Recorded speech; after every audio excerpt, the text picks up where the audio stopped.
evening. I'm Joe, he's Nick, and you are listening to the Nick and Joe Show, coming to you live on the Think Radio Broadcast Network, which could be just about anywhere in the, I want to say in the province, but in the country, or I don't know, whatever.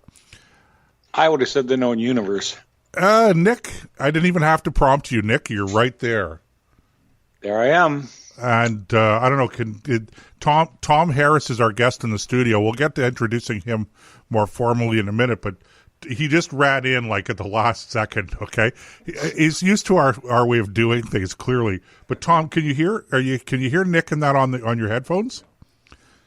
You cannot. And you know why? I am plugged in. But you're not plugged into the headphones here. That's why.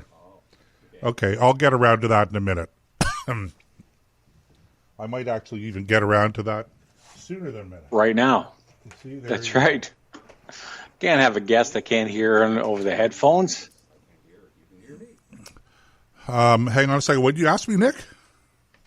So we can't have a guest that can't hear on the headphones. That's true. Hang on just a second, everybody. Everybody, hang on. Everybody, hang on just a second. Because I just unplugged my headphones. And I've just plugged my headphones back in. Say something, Nick. Okay, I can hear you now. Can you hear Nick now? Yeah. Okay, hang on. We're getting there. We're slowly but surely getting there. Okay, we got one piece at a time. I know why Tom can't hear cost me a dime. Because this is... Oh, there we go. There we go. The question is, how many people know what song that is? Because we want people to know what Tom has to say. Tom, can you hear Nick now? Absolutely. Very quietly. Okay, well, we'll turn that volume up in a second. That's because I'm not all that... perfect. I'm not speaking with all that much passion at the moment. Oh, well, we'll talk about the Ottawa Climate Plan, and then you might speak with some passion. You know how to light that fire, don't you? Oh, amongst other things. By the way, Tom... There's pizza here for you if you want, okay? You can have it during. There's even a plate. Sure. Get him pizza. Later, maybe. I'd order you pizza, but it's too far away for... Do you guys have to skip the dishes in Sioux Lookout? Well, you could always send it by Uber Eats or something. You think so? Is it? But the question is... It might be a little cool by the time it got here. Do you even have skip the dishes there, though? I guess, what's the point? What's the population? Yes, but it's a very local thing, like to the kitchen local. Okay, so what is the population there in Sioux Lookout? There are about 6,500 souls in Sioux Lookout. Huh? I thought you were in Tickle Lake. Oh, you're way behind. I was, but life throws you curveballs, so you have to bounce with them and take them as they come. Oh, and get tickled. And get tickled, absolutely. And if you ain't been tickled by Tickle Lake, you ain't been tickled at all. All right. Let's do some housekeeping stuff. Okay, so first of all, if you want to join into our show live, you can do it two ways. You can join by clicking on the chat bubble in the player. If you're listening to the show online, you may have to log in if you haven't logged in. You may have to register if you've never registered. And that's to ensure that you're a real flesh and blood human being, not Nick, what's the word? A malignant. You know what?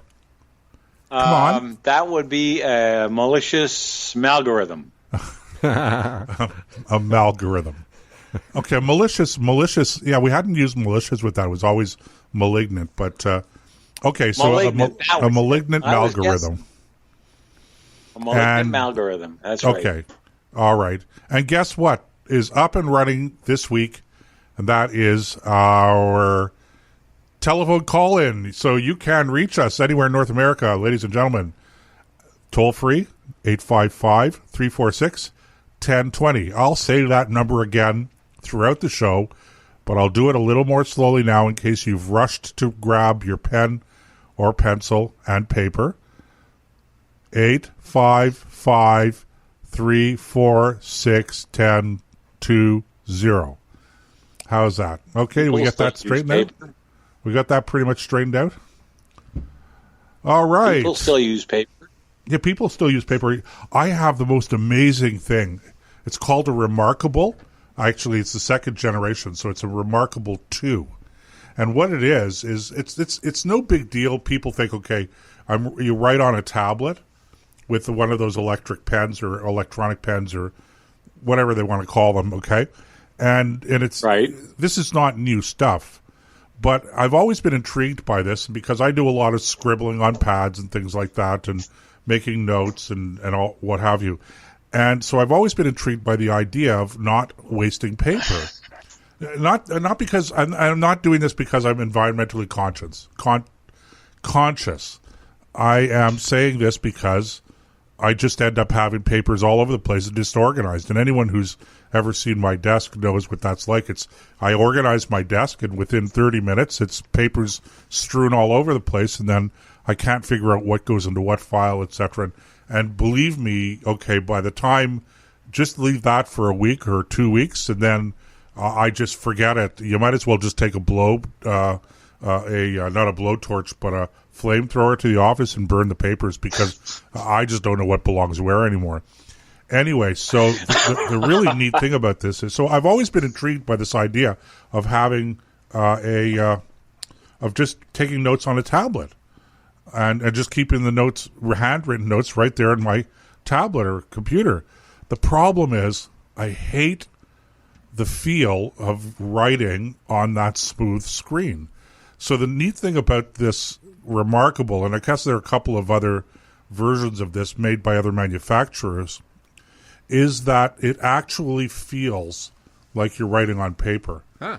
It's really cool. So I'll make these notes on paper, and then what I could do is I can email them to me as PDFs, my handwritten notes. Or, and this is a little more problematic, but this particular program on this particular tablet will actually convert my notes into text. Now, why I'm saying that's problematic is because you have to be a neat handwriter, have good penmanship for the program to recognize the letters. Otherwise, it just comes out as some sort of special, military code or something like that. And people are going, okay, what's this? And I go, I can't tell you, it's code. They say, well, can't you read it? I go, no, it's one of those things where, I came up with the code and then I automatically had to swallow it. Yeah. I had to tear the paper up and swallow it. Didn't Leonardo write backwards so you could only read it in a mirror? I don't know. I'd never heard that before. Yeah. Da Vinci? Yeah. Da Vinci, Leonardo da Vinci. Pretty sure Leonardo da Vinci. Yeah. That's a good question. I don't know.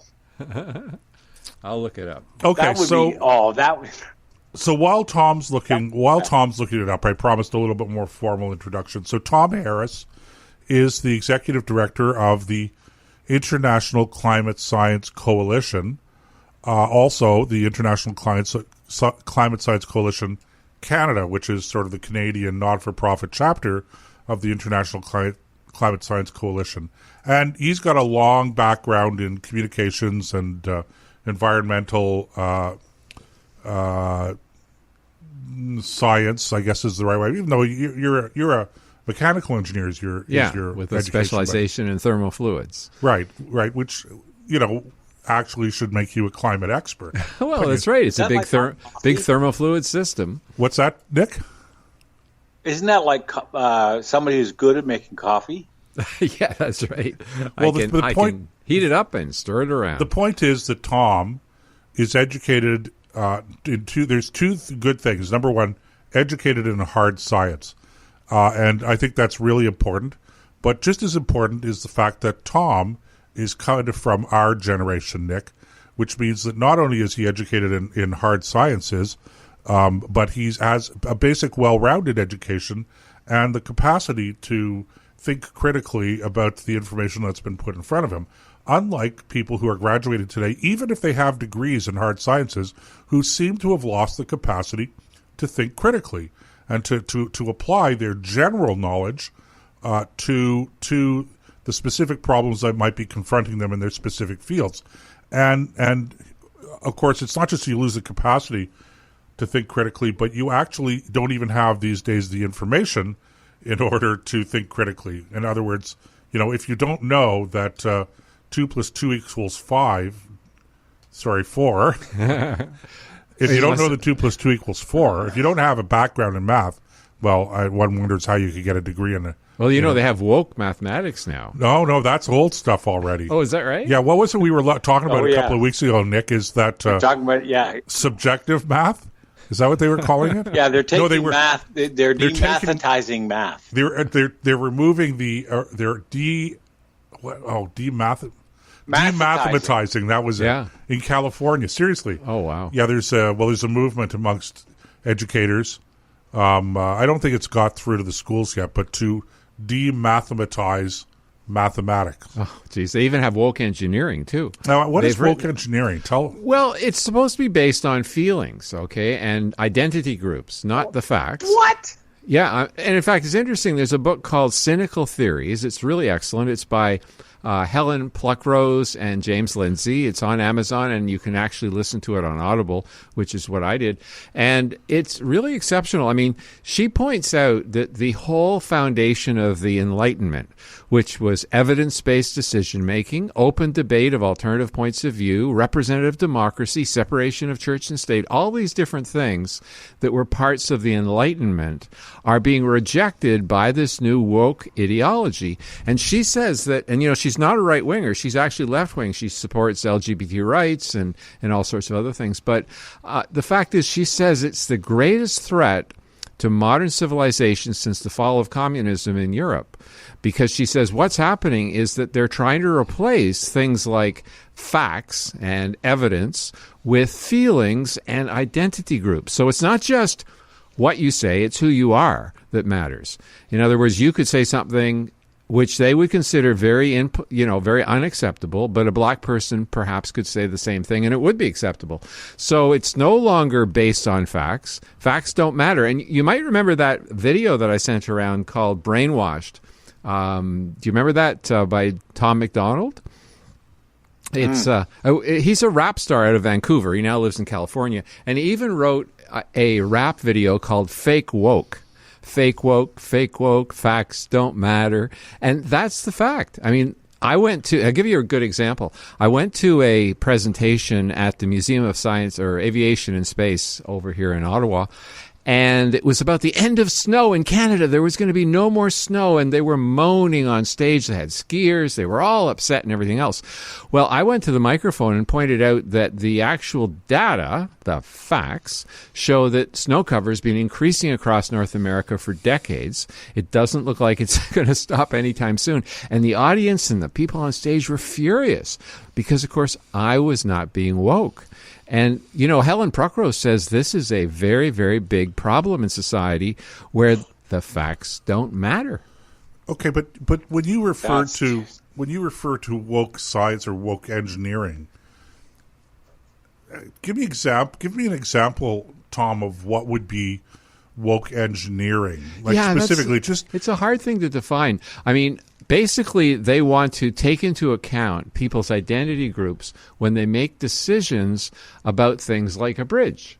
Where does the bridge go and that sort of thing. I don't fully understand it myself, quite frankly, because you would think that engineering, designing a oxygen supply for a spacecraft, would actually be based on the fact that it's a vacuum in space and you'd better have a good oxygen supply. The woke engineer would look at it and say, maybe it doesn't matter so much, and I feel that you should be able to survive with maybe 1/10 as much oxygen.